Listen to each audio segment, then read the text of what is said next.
Source games have always been on the cutting edge of graphical innovation, and Garry's Mod is no exception. Now, I was still shitting and pissing in my diaper when the game came out, but with siblings significantly older than me, I did grow up with games of the same era. So I can say, seeing Gmod for the first time, I never would have guessed it was older than some of my childhood favourite games.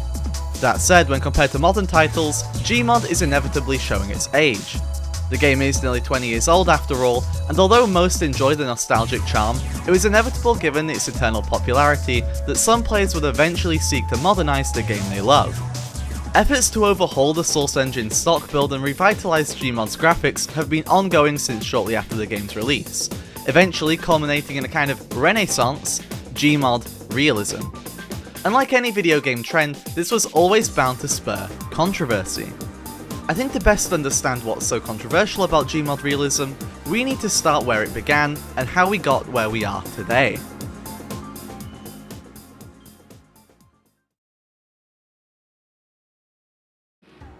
Gmod Realism as a movement evolved circa 2019. One of the first adopters of the Gmod Realism tag was a small channel called Rish. The concept quickly caught people's attention, and over the next 2 years, the trend only gained more momentum, with more showcases popping up and those showcases getting more views. Add-ons focusing around realism were more common than ever before in the Gmod workshop, and it seemed people had a real fascination with this shit. Showcases blew people away, proving just how impressive the graphical fidelity of the Source Engine could be. And before long, a lot of players were ditching the Source Engine charm in favour of 300 add-on, 50GB collections, tanking FPS, and that all-important realism, baby! And on August 24th, 2021, a soon-to-be significant creator by the name of Skipfighter would announce himself in the realism scene. Now, just about any emerging Gmodder could see a clear distinction in views comparing their realism videos to anything else they made. That's just how big the trend got. Hell, you can even see the same pattern with massive creators like Ratlobber. But why choose Skipfighter as an example? 179k, 210k, 229k, 642, 788,000! Holy shit! This guy's popping the fuck off! This wasn't just a wave. It was a damn tsunami. And with that, we arrive at the current day. Gmod Realism seems to have a stranglehold on the community. With millions of views on YouTube and massively popular add-ons, it's difficult to see where the controversy comes in. Well, as it turns out, when a sandbox game like Gmod is consumed by a single niche, a lot of people who aren't part of that niche get a little peeved. Dare I say, angry.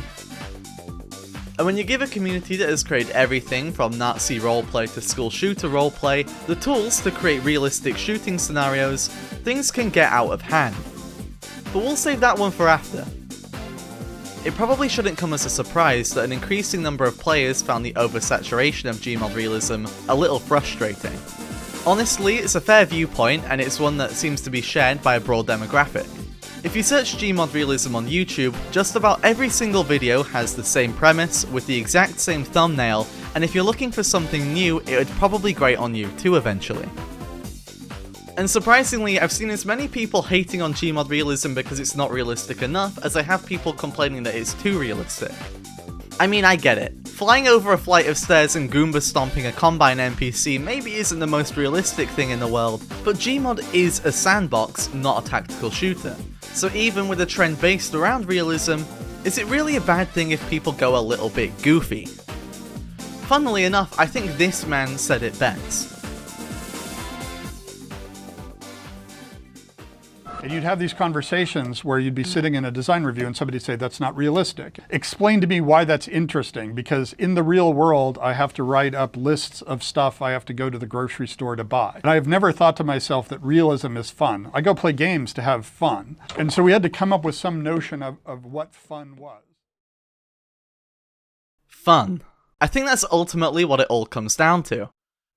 As long as you're having fun, who cares if your copy of Gmod looks like a live leak recording, or a schizophrenic nightmare, or even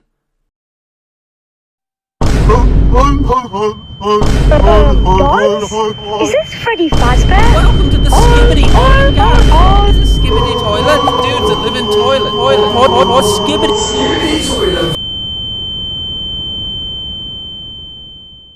Actually, no, maybe not that one. Yeah, no, maybe I was wrong on that one, I'm sorry. Anyway, after researching so many opinions, I can say, it seems there's something a little more existential than just fun about the drive for realism. I think for a lot of people, Gmod Realism is kinda like any shitty anime. It's not about the ending, it's about the friends we made along the way. Maybe that doesn't make sense. My point is that, well, sure, most people love the pretty lighting and the absolutely disgusting levels of blood, so much blood. It's really about the process. The very fact that a near 20-year-old engine can be pushed to produce graphics that, whether you like it or not, make the game look pretty close to any modern shooter is fucking wild. In many ways, the sheer popularity of Gmod Realism is a testament to the genius of the Source engine. And it's all community driven! No lizard skin suits touch this bitch! And at the end of the day, in a world of soulless corporations shitting out the same titles every year, I find Gmod Realism comfortingly human.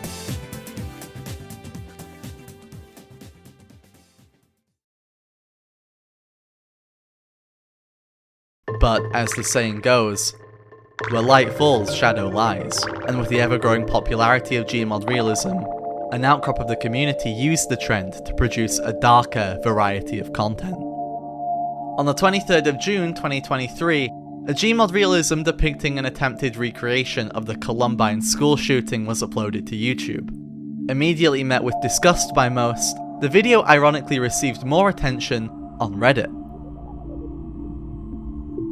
Comments ranged from death threats to the creator of the video, to the creator himself diving headfirst into the shit-stained, mold-covered comment section to defend himself, while others went after Gmod Realism as a whole.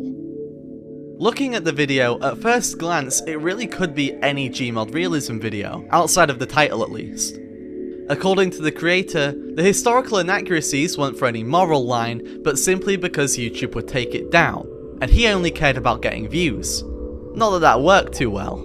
But apparently the channel has an editor, and the gameplay is the editor's, and the editor also dived into the comment section of the Reddit post, and ironically was actually a way more reasonable person from everything I saw. Also, for some reason, a section of people just started talking about how much they hated furries, which was weird. Nonetheless, the video prompted calls from some in the Gmod subreddit to have the Columbine map banned by Facepunch, regardless of the community's general aversion to censorship. Some weren't surprised, just disappointed, with others defending the video, reasoning that with some of the other stuff that gets a free pass, why should the line be drawn here? And while all the usual played out debates on censorship and free speech ensued, the defining line for a lot of people seemed to be that while dark humour and edgy jokes might be insensitive, they're jokes at the end of the day. This video wasn't really a joke unless the punchline is just that you can make a school shooting recreation in Gary's mod, and they were even pretty open about the video being made just to trigger people for views. In general, there's no shortage of Gmod Realism videos that portray active shooters or active shooter neutralization, and knowing the Gmod community, how long was the realism trend ever going to last before someone tried to make some edgy shit about it really?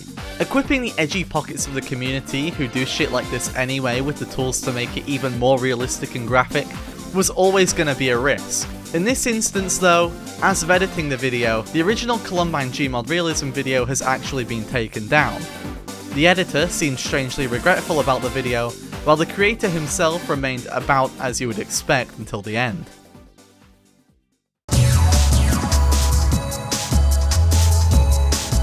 So, how does this reflect on Gmod Realism as a whole? Well, as many comments have pointed out throughout this video, the Gmod Realism trend and community as a whole gives plenty to like. The underlying motivation behind it is definitely noble, and while there will always be a minority who use the game for less than savoury things, the very fact that there is a complete oversaturation of realism content both in the workshop and on YouTube, and there's still not really been much of this kind of stuff even after 4 years, says a lot. And outside of this specific controversy, ultimately if people like Gmod Realism, and they clearly do, then I say more power to them. Is it a little stale? Sure. Is it a little unoriginal at this point? Also sure. But the very existence of Gmod Realism is pretty inspiring for me when it comes to the future of the game. But despite this video being about controversy, I'm actually a positive guy. A little goofy goober. I'm not a negative Nancy, I'm a lover, not a fighter. And in that sentiment, I'd like to close this video by putting you guys onto some. A little calm collection, none too... So here are a few Gmod Realism kings that I think you should watch instead of school shooting enjoyers. If you have enjoyed, it'd be cool if you left a like, maybe subscribe too. Just go and do a little subscribey. I'll see you in another video, and in case I don't see you, good afternoon, good evening, and good night.